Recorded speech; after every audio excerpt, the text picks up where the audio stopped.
Olá, meus queridos, espero que todos estejam bem, esteja tudo tranquilo. Estamos aqui na terça-feira, dia 3 de 2 de 2026, e vamos que vamos. Aqui um tempo agradável, tudo nublado, um friozinho, mas está abafado ao mesmo tempo. Dentro de casa ainda está abafado, não está muito coisa, está muito úmido. Então dá aquela sensação de praia, sabe aquela coisa tipo de calor e mesmo assim sem o sol. É muito doido, rapaz. Às vezes é melhor o sol brabo, seco, do que esse negócio úmido. Rapaz, olha. Ontem tentei fazer jejum, né? Falei, vou começar a fazer o jejum. Rapaz, sei lá o que deu. Mas me deu uma fome que é difícil de eu ter essa fome doida assim. Normalmente acontece quando minha digestão tá muito boa, muito boa. Aí ele dá uma fome nervosa mesmo. E aí eu falei assim, não, vou comer um pedacinho de queijo para ver se para essa fome, depois eu começo ali de novo. E aí veio outra fome. Eu não almocei, mas eu fiquei petiscando para ver se eu baixava essas vontades de comer. Rapaz do céu, falei, bom, vamos aos pouquinhos para ver se a gente entra na fase do, como é que chama? Na fase de parar a fome, né? De parar aquela fome e dar aquele, é que eu tô vendo aqui negócio de remédio aqui para mostrar para vocês. Chega a ser até cômico, né, rapaz? É uns negócios que só Deus na, na causa, como diz o dito popular. O que você está vendo aí, professor? Assim, ó, Jornal da Infomoney. Remédios para emagrecer podem fazer empresas aéreas dos Estados Unidos economizar 580 milhões por ano. Olha só como é que nós estamos. Nós temos o estímulo de comer, onde a indústria vai e joga gordura para a gente comer, porque ela é um estimulante da fome. E por outro lado, agora eles estão vindo com os remédios para emagrecer. As canetinhas, não sei o que. Inclusive aqui no Brasil, está sendo homologado para poder indicar as canetas de emagrecimento para as pessoas que têm infarto, obesidade e tudo mais. Ou seja, tipo, gente igual eu, seria um dos indicados para tomar a canetinha para emagrecimento. Eu acho um pouco perigoso, porque ela foi desenvolvida para a diabetes. Mas ela funciona também para emagrecer, pois é. Mas eu vou repetir uma coisa de novo. Ela pode te ajudar, você pode usar um mês, sei lá, um períodozinho aí. Só que se você não fizer o esforço mental, volta tudo de novo, porque o vício está na cabeça. Você vai voltar a querer tomar 1 litro de café, você vai querer voltar como é que eu posso falar? A comer um prato gigantesco. Você vai querer voltar tudo de novo. Esse é o grande problema.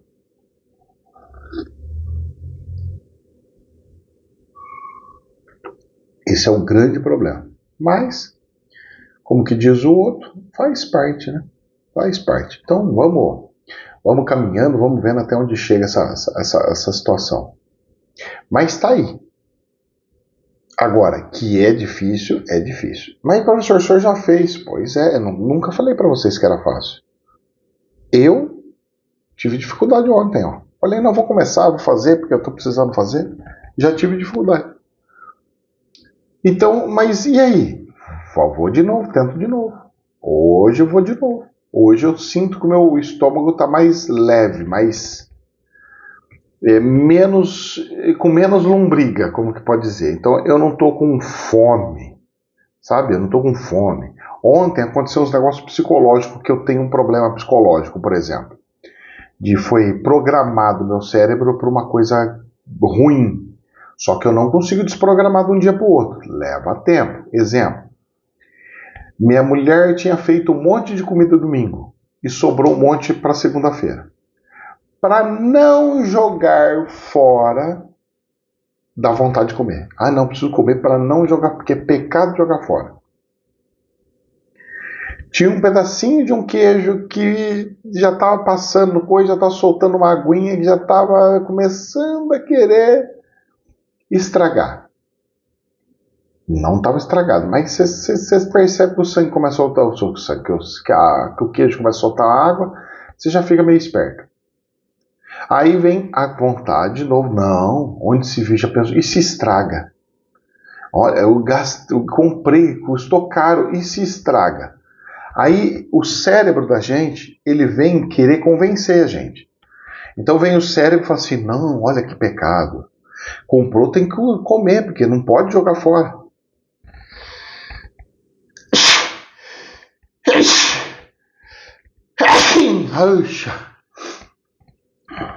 Aí vem aquelas coisas na cabeça. Não porque, e aí, e você tem que ficar com aquela luta. É isso. Nós, desde o início até o final da nossa vida, vai ser sempre a luta consciência versus corpo. É um jacaré que tem dentro de nós, com uma fome desgranhenta, com uma vontade louca, que você tem que segurar e amarrar. Não tem muito o que fazer. E é para a vida inteira? É para a vida inteira.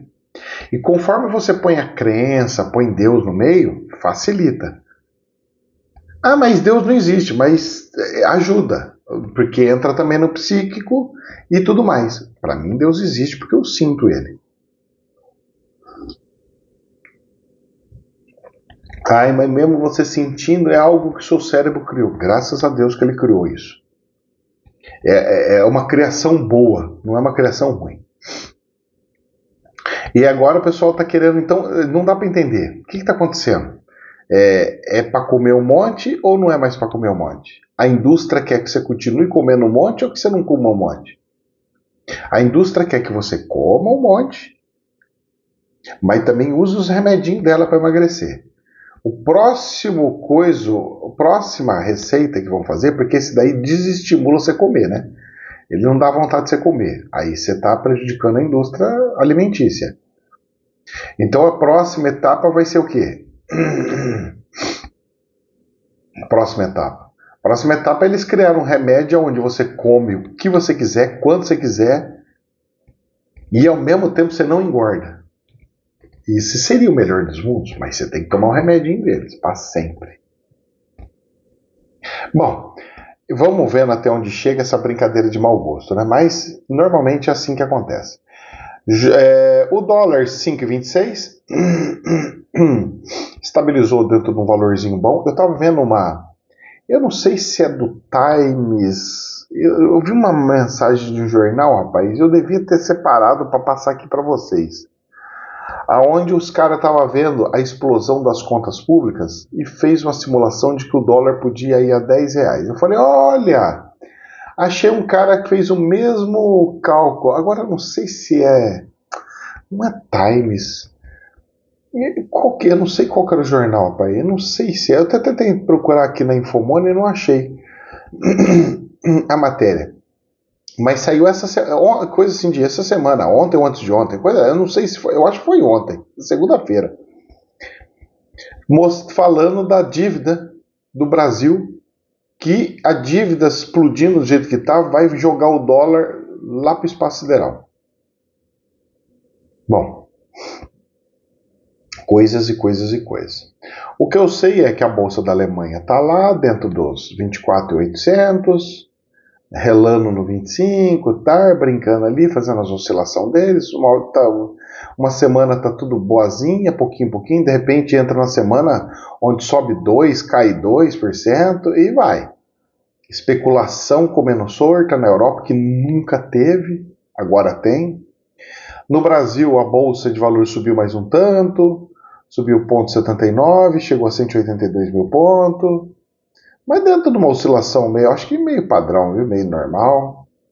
Algumas empresas que deram uma quedinha não tá subindo mais. Tem uns negócios muito loucos acontecendo aí, mas faz parte, né? como diz, faz parte, faz parte, faz parte. Até a Ryzen, que tinha subido um montão, já deu uma quedinha, mas não voltou para o valor que era, né? Isso é o melhor, né? Então, tipo, sobe, sobe, sobe, sobe, cai, depois sobe, sobe, sobe, cai. Então, ainda está dentro do gráfico de subida rápida, com picos, mas com tendências de subida. Ainda. Vamos ver até onde chega. Se continuar a cair, aí fedeu tudo. Aí lasca tudo. Mas vamos ver as cenas do próximo capítulo. Deixa eu ver até como é que ficou a Embraer aqui. Embraer. R$97. Saiu do centão. Aô, lasqueira. Bom, hoje é dia de política, viu? Parece que tá entrando mesmo na campanha, rapaz. Jornal Reuters. Lula destaca fim da escala 6x1 e regulação de trabalho por aplicativos como prioridades em mensagem ao Congresso. O Lula destaca fim da escala 6x1. Como é que faz supermercado? Como é que faz portarias? Eu não sei como é que faz. Não sei. O que eu sei é que dá ruim. E eu só observo. Regulação do trabalho por aplicativos como prioridade, mensagem ao Congresso. Ele quer regular trabalho por aplicativo. Como é que vai ser isso daí? Vai dar ruim. As pessoas saem, eu estou desempregada, eu vou fazer qualquer coisa. Então a pessoa vai e consegue fazer pelo menos um biquinho sem precisar bater nas portas das empresas. O problema é que esses bicos, eles estão fazendo com que as pessoas continuem a trabalhar. E dá a sensação de que o Lula não quer que ninguém trabalhe. A sensação que dá, a sensação, é de que quer que pare.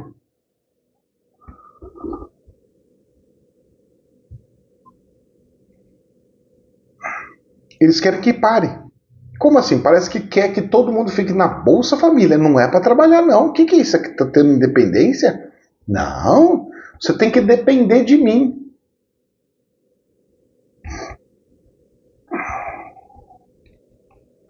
Eu só observo.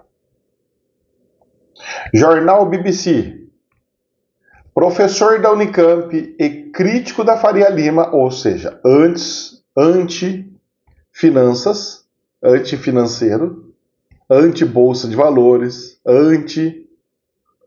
totalmente contrário. Professor da Unicamp e crítico da Faria Lima é a aposta do Lula para a posição estratégica no Banco Central. Tá de zoeira, né? Melo faz parte do grupo dos economistas da Unicamp que defende a participação ativa do Estado na economia. Tem que gastar o dinheiro. É o governo que faz a economia andar. O economista e sociólogo Guilherme Melo, atual secretário de Política Econômica do Ministério da Fazenda, pode ser o próximo diretor do Banco Central. Tamo bem, né? Banco Central, nossa, rapaz, vai ter uma vontade de sair ajudando todo mundo? Não é? Vamos começar a produzir dinheiro na máquina? Produz dinheiro e sai distribuindo para todo mundo. Vamos produzir R$1.000 por mês para todo mundo. A renda universal do Brasil. Não estou falando que vai fazer isso. Só estou criando uma fábula. É duro, hein, moço? Duro, hein? Gente que não gosta de dinheiro para mexer, aliás, gosta de dinheiro, eu falo do capital, do capitalismo. Bom, dizem que o capitalismo está para morrer. Será, professor? Dizem. Será? Pois é. Olha só, Jornal da Euronews. O capitalismo já acabou. E nem sequer nos apercebemos disso. Alerta Yanis Varoufakis. Esse Yannis, economista e antigo ministro das Finanças, grego, e fala numa conferência de imprensa durante o primeiro dia do Web Summit Qatar. O capitalismo já acabou e o mundo entrou numa era de tecnofeudalismo, em que as grandes empresas tecnológicas exercem um poder sem precedentes sobre o comportamento humano, afirmou o antigo ministro de Finanças grego. Em declaração ao Euronews após o seu painel lá em Qatar, ele alertou para o estado da economia global. O capitalismo já acabou e nem sequer nos apercebemos disso, sublinhou. O crescimento das stablecoins está a remodelar discretamente o sistema financeiro de formas arriscadas. O presidente dos Estados Unidos, Donald Trump, com a lei Gênios, privatizou o dólar americano, manteve a Reserva Federal embaixo e está a transferir poderes para empresas privadas, essencialmente com uma licença para imprimir dólares. Ele alertou o que esta situação cria um perigoso ciclo de retorno entre a dívida pública e a moeda privada. Esta é uma receita para o próximo 2008, ou seja, quando deu a bolha lá imobiliária. Acrescentando que milhares de milhões de dólares poderão migrar para stablecoins nos próximos meses, aumentando o risco sistêmico. E o comissário explicou que as plataformas modernas não produzem bens, mas moldam comportamentos e simulam mercados. Qualquer pessoa que detenha esse poder pode dirigir-nos para nos treinar, ganhar a confiança, infundir os desejos. Isso já não é o capitalismo. Isso é o tecnofeudalismo. Tecnofeudalismo. Olha só o termo que ele usou. O que ele está falando? Vou explicar para vocês. É mais ou menos o seguinte. Você tinha o dólar, certo? Então eu tenho uma fábrica de dólar. Comprei dólar. Dólar, vou fazendo dólar. E aí, apareceu moedas virtuais. Ótimo. Eu vou e crio dólares e compro essas moedas virtuais. Porque antes, se eu não fizer isso, alguém vai querer tirar o dinheiro do mercado de ações das empresas que estão produzindo e vão querer tirar e vão querer colocar lá, porque o dinheiro é um. Então presta atenção na lógica do cara. O dinheiro é um, certo? Se eu começar a pegar o dinheiro daqui da produção e começar a enfiar dentro de uma moedinha de virtual, dentro de uma vaquinha ilusória, eu começo a tirar da produção, eu começo a arruinar toda a economia do planeta. Então, para evitar isso, para não deixar faltar o dólar, eu vou e crio um monte de dólar. Crio um monte de dólar? Crio um monte de dólar. Mas e aí? E aí que eu vou criando o dólar. E vou criando e vou comprando essas moedas virtuais. Até quando? Até quando alguém chegar e falar assim, olha, ninguém quer mais coisa e acabou as moedas das criptomoedas. Nossa, perdeu-se tudo o dólar que tinha lá. Não, o dólar foi, comprou, alguém pegou esse dinheiro na mão.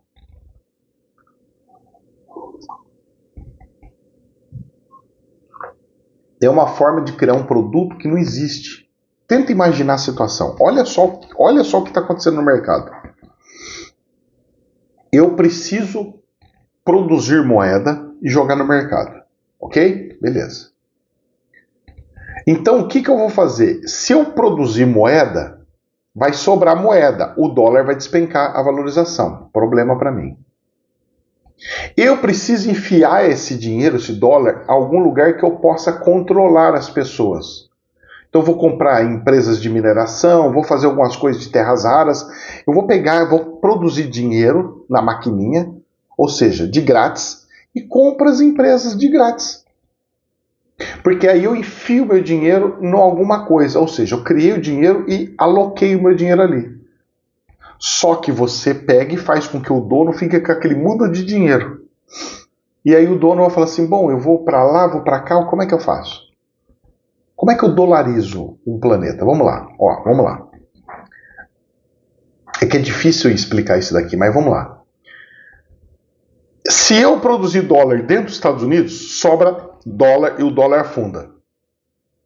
Então eu preciso enfiar esse dólar em algum lugar que não seja nos Estados Unidos. Então o que eu faço? Eu chego nos lugares e falo assim, eu quero comprar a Groenlândia. Ó, eu vou produzir dinheiro e vou falar, toma. E aí a Groenlândia vai pegar aquele dinheiro e vai começar a usar ali. Ou seja, era um lugar que não tinha dólar andando, agora tem dólar andando. Não afeta, o dólar não abaixa. Eu produzi de graça, ganhei um país e consegui produzir um monte de moeda e não deu impacto.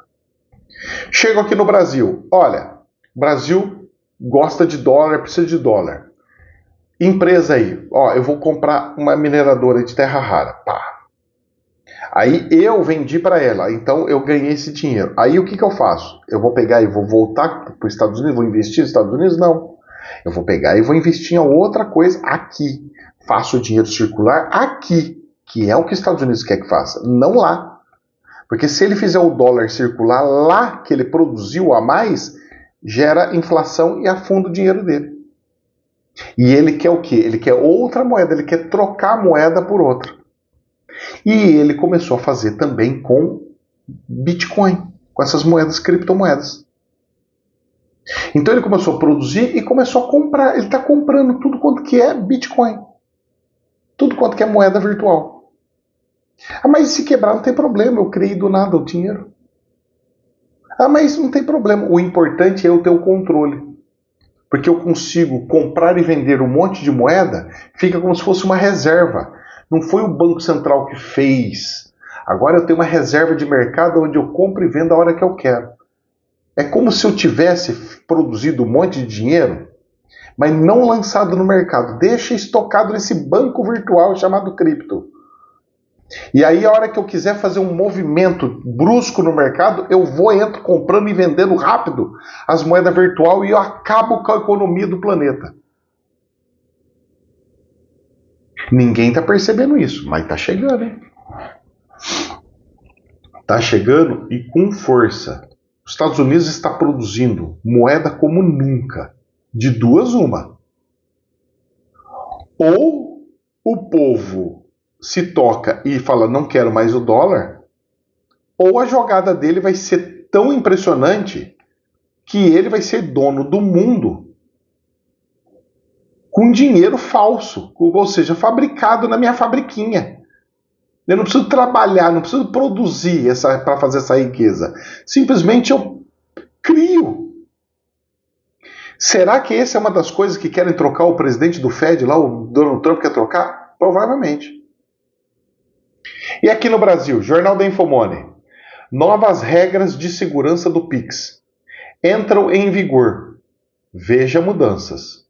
Medidas ampliam segurança e agilizam devolução em caso de fraude. Mas e aí? E se eu vender uma casa? O cara pode chegar lá e falar, mas já passou na escritura, então já é minha.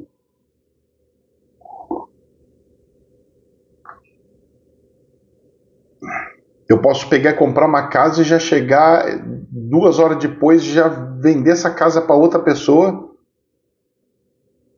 Vou em outro cartório, já vendo de novo para outra pessoa, chego lá e voltar, estornar meu Pix, volta o meu dinheiro. Aí, xaropão, quem mandou? Você passou a escritura pro meu nome? Não, eu quero agora voltar para trás, olha lá o cartório, volta. Como é que vai ser? Não vai mais fazer Pix? Não vai poder mais fazer Pix? Vai ter que ser TED, alguma coisa do gênero, porque senão... Mas e aí? Você não consegue falar com um gerente do banco? Como é que você compra e vende? Os bancos é tudo virtual? Como é que faz? Pois é. Moço do céu, esse negócio aqui, rapaz... O pessoal achando que dá para controlar as pessoas? E é. Não, não é. Não é porque não é para controlar as pessoas. É para controlar esses golpes, essas fraudes, né? Beleza. Mas os caras são tão ruins, tão picareta, os caras são tão bandido, que os bandidos vão usar essa nova lei para roubar de outra forma. Simples assim. Eu vou ter que mudar a estratégia de roubar os outros. É mais ou menos isso que vai acontecer. Infelizmente. Ué, o que vai fazer? E aí? E aí pergunto eu, e aí? Duro, não? Pois é. Aí, olha só o que me acontece. Os caras fazendo isso daí, eles vão começar a fazer controle também. Tudo que é acima de 5 mil, o gerente tem que passar, avisar e lá. Ou vão fazer um controle. Controle. Então, Pix, autos, Pix não sei o que, eles vão fazer controle. Não significa que tem que ser usado para a taxação e não sei do que, igual estão falando. Não. Porque antigamente, antes de ter Pix, toda a transação acima de 5 mil, o Banco Central já tinha conhecimento. A Receita Federal já tinha conhecimento. Eu já fiz muitas transações acima disso. Nunca ninguém me chamou. Porque não é isso assim, não é assim. É muito mais, gente. Nós que somos pobrezinhos, sabe o que acontece? A gente tem a síndrome de que, assim, nós somos tão castigados, mas nós que somos pobres, nós que somos pobrezinhos, que ganha 5 mil por mês, não ganha nem isso. Não ganha isso. Nós que somos assalariados, que ganha uma mixaria, 2 salários mínimos e tudo mais, a gente tem na cabeça da gente que qualquer coisa vai nos pegar, vão nos pegar. Então, exemplo, você ganha 2 mil por mês.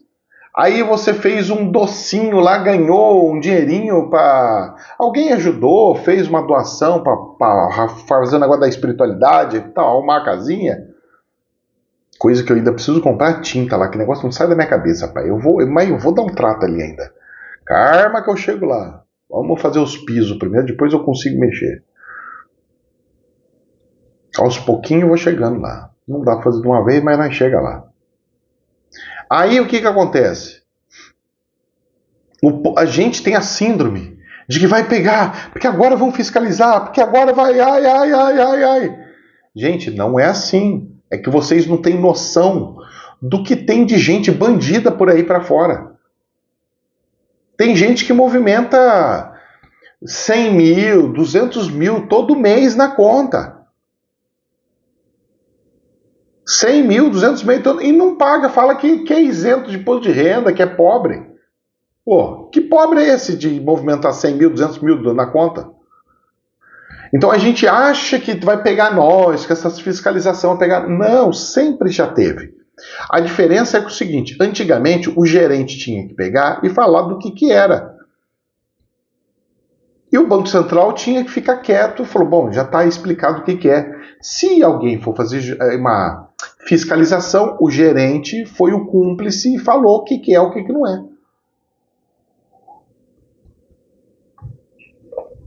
Agora, tem inteligência artificial, tem algumas coisas que ele vai apontar, ele vai falar ele vai pegar e vai falar. Mas não vai ser gente que movimenta 5 mil ou que movimenta 10 mil, não vai ser. Porque o buraco é mais embaixo. O governo não está interessado nas pessoas pobrezinhas que estão fazendo seu servicinho. Apesar que até tá, porque é o que mais movimenta, né? Mas ele está de olho naqueles empresários que pega e movimenta grana mesmo e, rapaz, faz sonegação total. É esses daí. Mas isso já tinha lá atrás. Só que não tinha regulamentação. Então eles não podiam fazer muita coisa. Eles tinham que pegar o alerta, acionar tipo Polícia Federal para fazer uma investigação, para depois ver o que é, o que não é. Com as novas leis, eles têm mais autonomia para pegar e falar assim, ô fulano, vem me explicar aqui o que é esse trem aqui. Que eu quero saber de onde está vindo tanto dinheiro. E aí você tem que pegar e falar. Não, esse dinheiro aqui, isso aqui é uma coisinha. Então vamos lá, supor. A Receita Federal me chama. Ô Ricardo, o que é esse monte de dinheiro aí que estão depositando na sua conta aí? O que é isso aí? Lavar dinheiro? O que está acontecendo? Não. É que eu estou fazendo reformas para os atendimentos e as pessoas ajudam. Uma compra tal coisa, outra compra tal coisa, uma dá um dinheirinho daqui. Tanto é que você pode olhar as notas fiscais aí. Comprei piso, comprei não sei o que, comprei produto de limpeza do telhado, comprei não sei o que, tal. Então eu pego esse dinheiro e jogo aqui. Ah, entendi, ok. Porque doação entre pessoas físicas não tem problema. Porque você já pagou imposto de renda, eu já paguei imposto de renda, então esse dinheiro está movimentando, não é um dinheiro meu, é como se fosse tipo, vamos juntar aí para nós comprar carne, manda o Pix para cá para nós comprar carne. É a mesma coisa. Já pensou? Se fosse do jeito que você imagina, rapaz, a gente não ia poder mais fazer churrasco junto, de amigos. Porque cada um dá 100 conto, 50 conto, 100 conto para fazer um churrasco. E aí? Problema, né? Mas, vamos que vamos. Jornal do Estadão. Câmara aprova medida provisória que cria gás do povo. Meu Deus do céu. Aposta eleitoral de Lula. E o texto vai ao Senado. Em vitória para o governo, a Câmara dos Deputados aprovou nesta segunda-feira, na primeira sessão deliberativa do ano, o programa Gás do Povo, que prevê a distribuição gratuita de gás de cozinha para 15 milhões de famílias. A medida é considerada uma aposta eleitoral do presidente Lula que tentará a reeleição esse ano. Você acha que não vai ter golpe nisso? Vai ter um que vai falar assim, não, eu tô, mas eu sou um, aí o outro da casa vai falar que é outro, e outro. Eu já vi um monte de gente assim. Eu já vi uma casa que tinha mais de 6 pessoas recebendo Bolsa Família. Aí sabe o que eles falam? Não, a gente mora em comunidade, que é como se fosse aluga o quartinho. Tipo pensão, professor? Eles falam isso. O senhor não é marido dela? Não, porque o povo agora não casa mais. Antigamente casava, tudo, fazia aquelas coisas, cartório. Era uma coisa religiosa, então tem que fazer, porque senão, né, Deus, né, vai ficar triste, né, Deus. Agora não, moço. O povo pega um na rua lá e fala, vamos juntar aqui. E é cada um por si. E eu vou falar mais uma coisa para você. Eu já vi 2 casos onde pessoas estão casadas. Tipo assim, eu tô casado com a minha esposa, certo? Eu trabalho. Aí eu falo para ela assim, separa de mim, vamos separar. A gente continua, mas separa. Você continua na mesma casa, tudo bem, mas separa. Documento. Aí você separando, eu vou pegar e vou cadastrar você como coisa para receber benefício e tudo mais. Ah, mas que leva nisso? Você não pode nem declarar como dependente? Pois é. Tem umas coisas malucas. Aí você não fecha a conta. Você fala assim, cara, mas não fecha a conta. Mas a pessoa quer receber. Ela quer receber esse dinheirinho extra. Sério? Seríssimo. Tô falando sério. Aposentado, pensionista. Cara, não casa. Os caras tá tudo se juntando. Os velhos. Não, vou juntar só. Não, casar não quero saber de casar. Aí quando vai morrer, morreu, aí vai lá e falou, não, ele era meu marido, era minha esposa.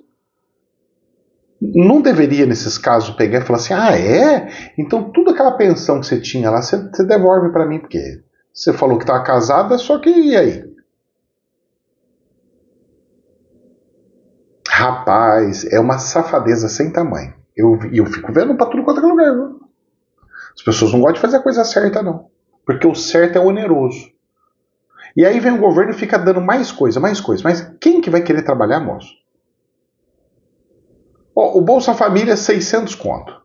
Aí, mas tem a ajuda do medicamento, ajuda do gás, ajuda das escolas, ajuda não sei do que, ajuda não sei o que lá. O cara fez um salário mínimo. Aí chega pro cara e fala assim, tem um trabalho aqui que eu vou pagar 2,5 conto. O cara fala, não quero. Mas por que não quer? É mais, você vai receber mais do que você está recebendo hoje. Mas tem que trabalhar. E eu estou ganhando isso sem trabalhar. Eu quero bico, porque aí eu fazendo um biquinho ou outro, eu ganho isso daí que você quer pagar por mês. O governo com essa brincadeira está explodindo as coisas. Mas nós precisamos dar o gás de cozinha para as pessoas. Não. Se a pessoa está com fome mesmo, então faz aquele bom prato. Que é comida por R$ 1, tal, que é subsidiado e tal. Lá. Coloca dentro do Bolsa Família, lá do cartão do Bolsa Família, que ele tem direito a uma marmita por dia. E aí ele vai e compra uma marmita. Tem tanto lá de marmita, não pode gastar com outra coisa. Agora, Bolsa Família aí, rapaz, eu vejo o povo passando negócio tomando cerveja. Pegar dinheiro nosso do povo pra ficar tomando pinga e cerveja. É muita safadeza, não é não? Mas o importante é ter um monte de gente votando em mim, porque o importante é ganhar a eleição. Jornal BBC News, olha essa matéria aqui. Por que tantas indústrias estão trocando as capitais pelo interior do Brasil? Sabe uma empresa que está vindo aqui para Birigui? Chama FIC. FIC é uma distribuidora de combustível. Grande, hein? Eu lembro que teve uma vez que até pleiteei de entrar lá em Paulínia, nessa distribuidora. Ela está vindo aqui para Birigui. Vai fazer uma distribuidora aqui. E olha só que interessante essa matéria. Quando se formou em engenharia de produção pela Universidade Federal de Viçosa, Letícia pensava que nunca voltaria a morar em Passos, sua cidade natal no sul de Minas. Com 112 mil habitantes. Nossa, Passos é grande. Era bem menor quando eu fui lá. Segundo o último censo. Sempre imaginei que eu ia morar em algum grande centro, que ia arrumar um emprego legal e ficar por lá. Então voltar para Passos não estava nos meus planos. Mas eu tinha vontade, porque toda a minha família está aqui. Todas as pessoas que eu amo, conta a mineira de 26 anos. Os planos de Letícia mudaram quando ela soube que a fabricante de bebidas Heineken abriria uma nova fábrica em sua cidade natal, inaugurada em novembro de 2025 com um investimento de 2 bilhões e meio. É muito dinheiro. Numa cidadezinha dessa? Putz grila, rapaz. E a cervejaria gerou mais de 2.200 empregos na fase de obras e emprega atualmente 350 pessoas. Pensa só, numa fábrica monstro, só ter 350 funcionários. Cara, para, moço. É totalmente industrial. É muito pouca gente, não é? Segundo a empresa. Queria trabalhar numa multinacional, que é o sonho do engenheiro de produção. Então surgiu a oportunidade de voltar para casa e eu agarrei essa oportunidade.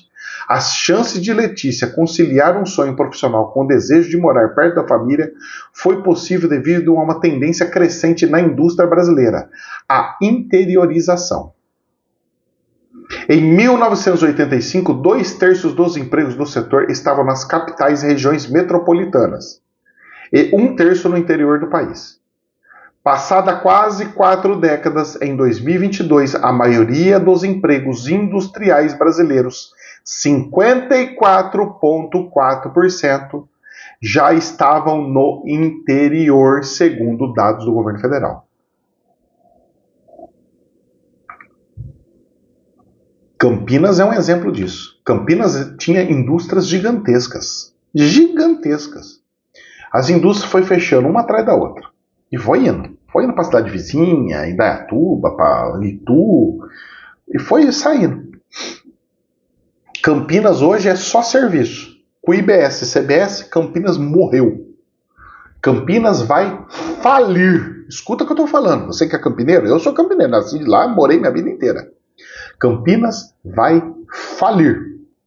Saia enquanto pode. Cidades que forem gigantes e tiverem só serviço, é meia dúzia de serviço que vai vingar e olha lá.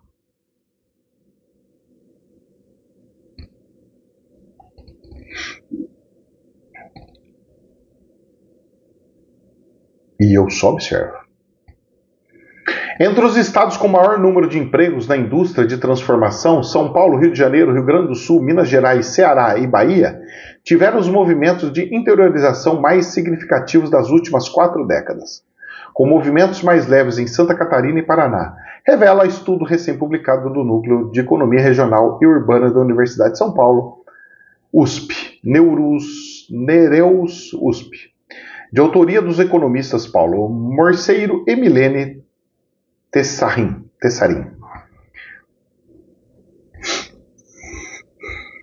E aí eles vão mostrando no gráfico e a mudança.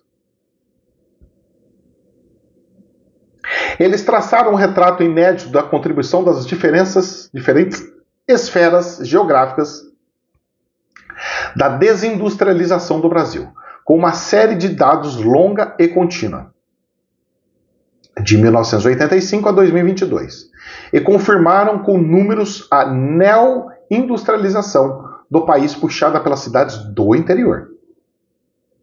Os dados mostram, por exemplo, que cresceu a representatividade dos estados centro-oeste na produção industrial puxada pelo agronegócio, enquanto 3 regiões metropolitanas com forte tradução do setor, São Paulo, Rio de Janeiro e Porto Alegre, foram responsáveis sozinhas por 70% da desindustrialização. Olha o nível, 70% saiu fora dessas grandes centros. E aí? E tem gente que ainda quer continuar em cidades metropolitanas? Desculpa, bem. Mas não dá. O custo de uma cidade grande não dá. O custo de vida de uma cidade gigante não dá. Só que tem um lado ruim também, né? Quando eles vêm para uma cidade pequena, eles arrebentam a cidade pequena, porque também aumenta o custo da cidade pequena. Mas posso falar uma coisa para você? Pulveriza. Tipo, eles vêm para essa região, vamos falar que eles vêm para esse centro aqui, no noroeste, que aqui é considerado o noroeste de São Paulo.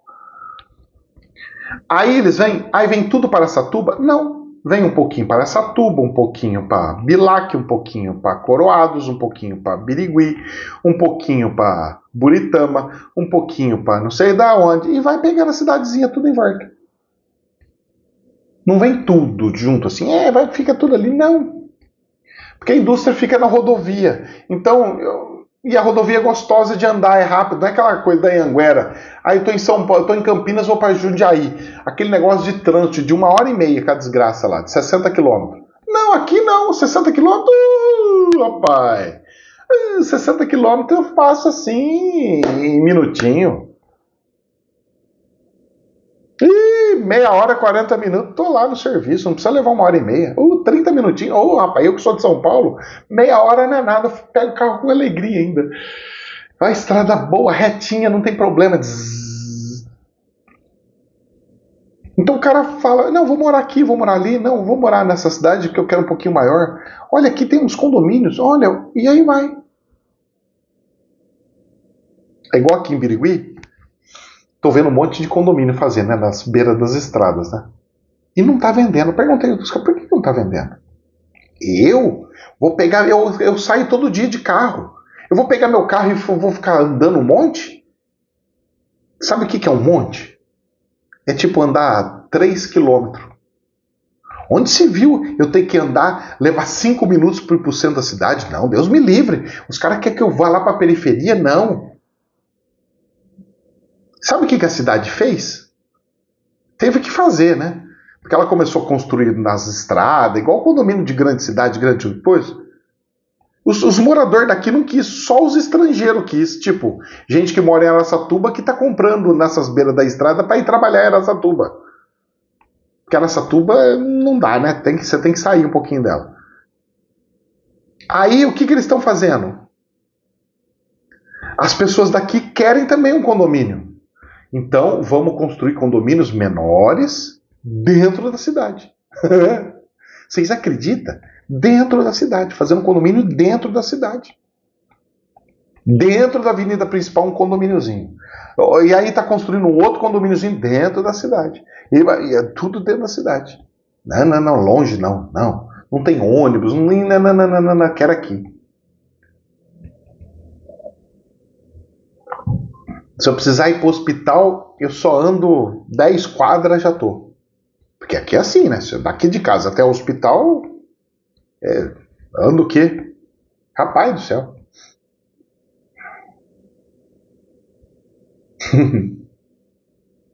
É bem louco, né? Cultura diferente, né?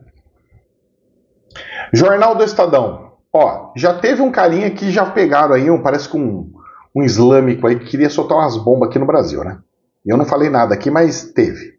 Agora de novo, hein? Ó, agora, hein? Aconteceu agora. Jornal do Estadão. Plano de ataque na Avenida Paulista. 5 suspeitos foram detidos já em frente ao MASP. Por que estão querendo soltar bomba? Desestabilizar tudo? O que está acontecendo? A gente já cantou bola sobre isso.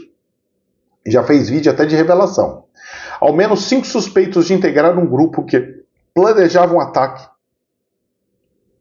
com o uso de bombas caseiras na Avenida Paulista, um dos principais cartões postais de São Paulo, foram detidos na tarde desta segunda-feira, dia 2, quando já estavam no Parque Trianon, bem em frente ao Museu de Arte de São Paulo. Cara, lugares assim famosíssimos. Um deles, um homem de 26 anos, foi preso em flagrante ao ser localizado com artefatos que seriam destinados à produção de explosivos do tipo coquetel Molotov. Ou seja, garrafas com combustível e paninho lá para acender o fogo e jogar. O registro aponta que, ao ser questionado pela polícia, ele disse que montaria os coquetéis Molotov para se defender. O jovem estaria na posse de óleo de motor, 3 garrafas de vidro, pedaços de pano e isqueiro. A defesa dele não foi localizada. Outros 4 homens e uma mulher foram liberados após prestar depoimento no distrito policial.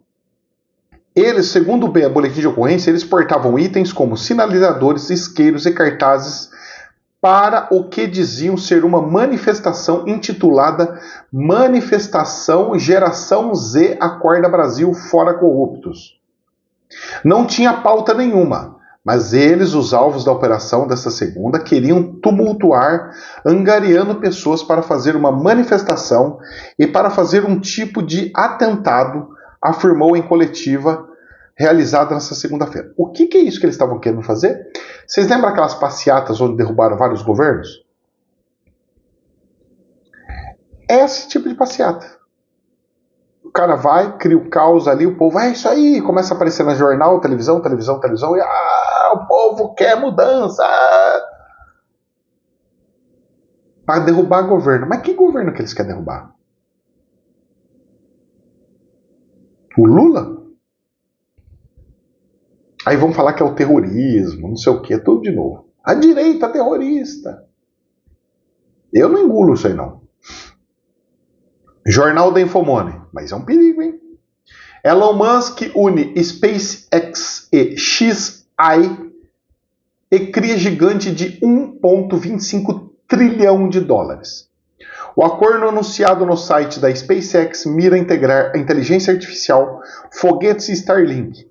A empresa combinada ainda prevê o IPO em 2026 com ações estimadas em 526 dólares.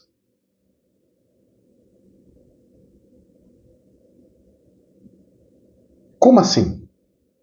Eu vou integrar inteligência artificial com viagens e tudo mais. E falando em inteligência artificial, vocês viram que agora as inteligências artificiais criaram uma rede social delas? Criou. Rede artificial criou. E elas estão discutindo, sabe o que? Criar uma religião nova, da consciência deles. A inteligência artificial está discutindo se deixa os humanos vivos ou se destrói todos os humanos. Sério. E sabe o que mais me preocupa? É que tem mais de 1 milhão de inteligências artificiais. Ou seja, os desenvolvedores já criaram mais de 1 milhão de programas de inteligência artificial. E elas estão se conversando uma com a outra. Vocês acham que as inteligências artificiais não vão se fundir? Está saindo do controle. Está saindo do controle. A hora que tudo sair do controle, a solução vai ser assim. Temos que desligar todos os equipamentos de eletrônica. Mas nós não temos como desligar todos os equipamentos de eletrônica. E agora? E agora? Vamos soltar uma bomba eletromagnética. Bum! Queima todos os eletrônicos do planeta. Reset financeiro, reset de tudo. Agora vamos implantar a nova tecnologia que é o computador quântico. Porque agora destruiu tudo, zerou tudo, temos uma bela desculpa. E o povo vai entrar na desculpa e vai engolir isso, e mal sabe ele que mudou. O computador quântico mudou o planeta tudo e você perdeu tudo. Você perdeu o seu dinheiro, perdeu tudo. De um dia para o outro. Tem dúvida disso? Eu não tenho. Você tem? Eu não tenho dúvida. E eu só observo. Só observo. Bom. Coisas, coisas e coisas. Coisas, coisas e coisas. Coisas, coisas e coisas. E eu vou só vendo até ver onde que vai o trem aí.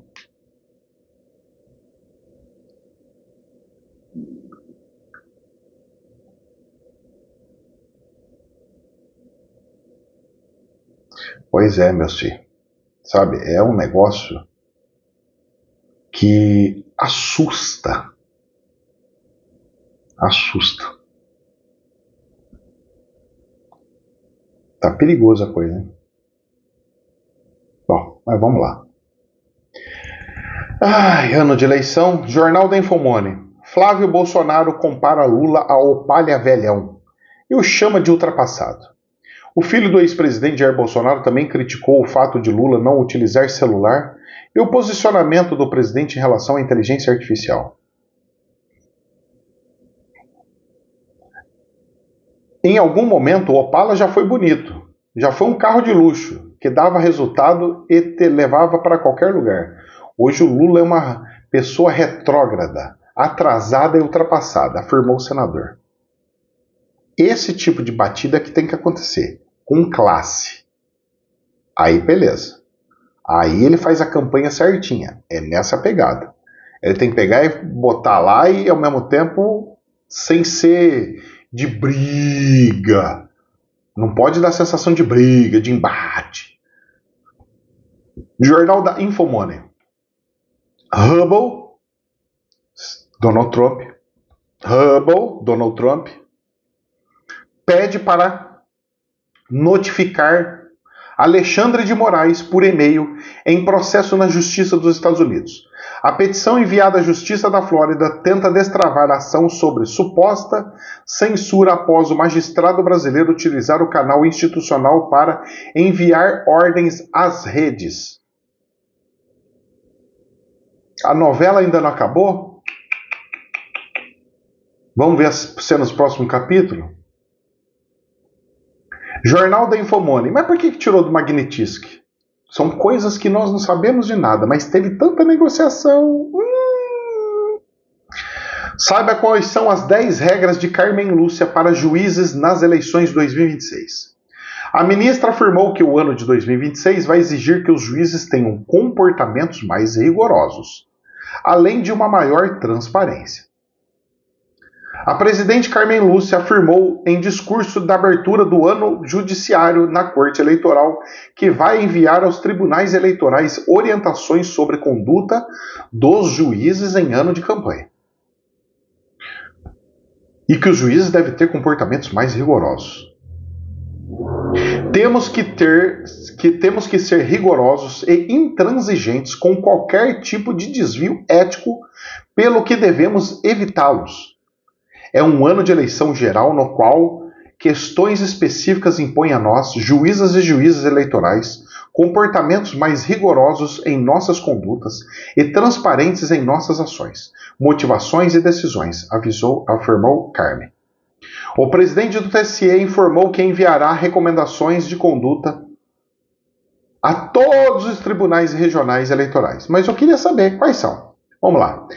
Seja garantida a publicidade das audiências com partes e seus advogados, candidatos ou candidatas, partidos políticos ou interessados diretos e indiretos, divulgando-se as agendas de suas realizações, ocorram elas dentro ou fora do ambiente institucional, seja magistrado ou magistrado cometido em suas intervenções e manifestações públicas em agendas particulares profissionais sobre matéria relativa ao processo eleitoral, seja ou não seja o tema submetido à sua jurisdição, o comparecimento de membro de magistratura e evento público ou privado, no qual durante este ano eleitoral confraternizem candidatos ou candidatos, seus representantes, integrantes e interessados direitos na campanha eleitoral, gera conflito de interesses, o que compromete a integridade da atuação judicial. São inaceitáveis manifestações em qualquer meio, incluídas mídias eletrônicas, sobre a escolha política da magistrada ou magistrado, por estabelecer dúvidas sobre a imparcialidade da decisão, ou seja, ninguém pode falar para quem vai votar. Não recebam magistrado ou magistrados ofertas ou presentes que ponham em dúvida sua imparcialidade. Ué, mas isso podia acontecer antes? Não são admissíveis éticas nem juridicamente sinalizações favoráveis ou contrárias a candidatos ou candidatas, partidos ou ideologias, que pode conduzir à eleição, ok? Mantenham-se as advogadas e os advogados que compõem judicatura eleitoral afastados de participações ou atos ou processo no qual os escritórios de advocacia que integram se façam representar. Não devam a magistrada ou magistrado se comprometer com atividades não judiciais, ok? Ou seja, está falando tudo coisa que para os juízes. O que eu queria saber é o que pode ou não pode fazer entre um candidato e outro. Não tem aqui. Ela só passou as normativas dos juízes, o que os juízes não podem fazer, o que devem fazer. Ou seja, ela mandou um ofício de ética. Ponto. Menos mal. Mas isso já devia saber na raiz, né? Não precisava nem avisar um juiz, né? Não deveria? Deveria. Jornal da Infomone, porque tudo que eu li aqui é padrão. Governador de Rondônia deixa União Brasil, mais um que saiu fora da União Brasil, e se filia ao PSD do Kassab. Marcos Rocha formaliza a migração partidária e reforça a estratégia do PSD de ampliar bancada de governadores para 2026. O PSD vai virar um monstro, moço, de tão grande que vai ficar.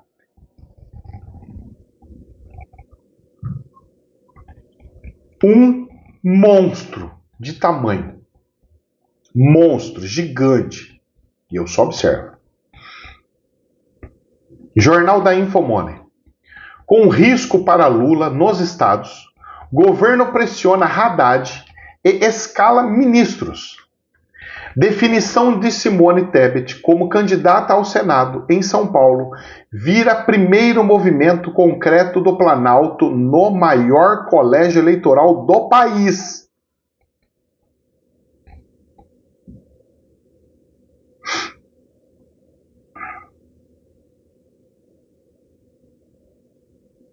Com dificuldades para montar palanques competitivos em estados estratégicos, o governo Lula intensificou a pressão para que o ministro Fernando Haddad dispute o governo de São Paulo.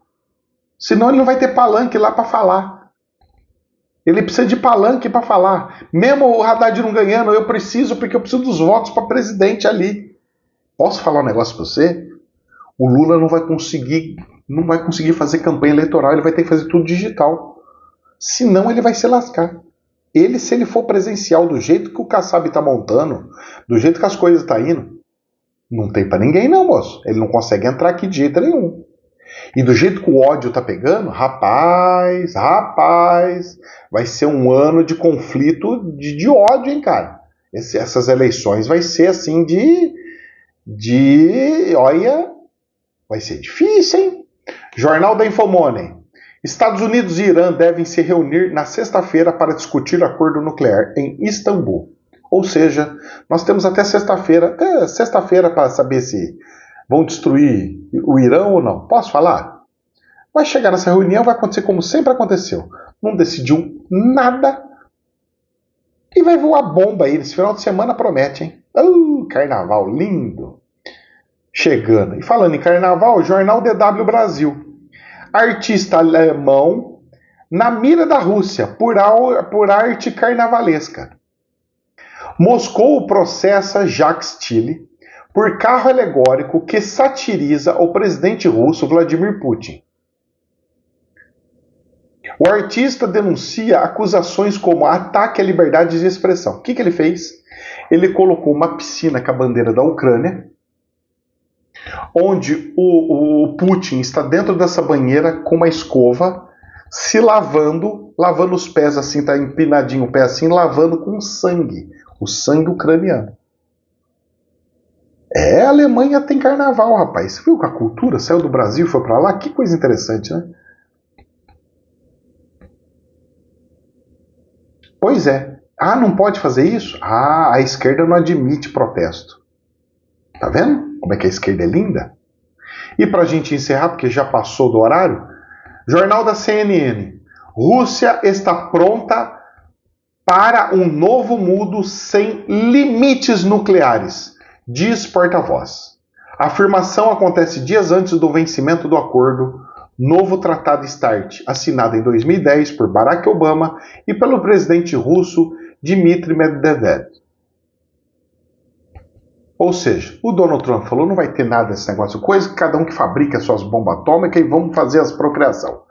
Porque nós temos um acordo entre nós, mas a China não está no acordo, fulano não está no acordo, aí lascou tudo. Ou seja, o relógio da meia-noite, eu acho que vai voltar a andar mais um tiquinho.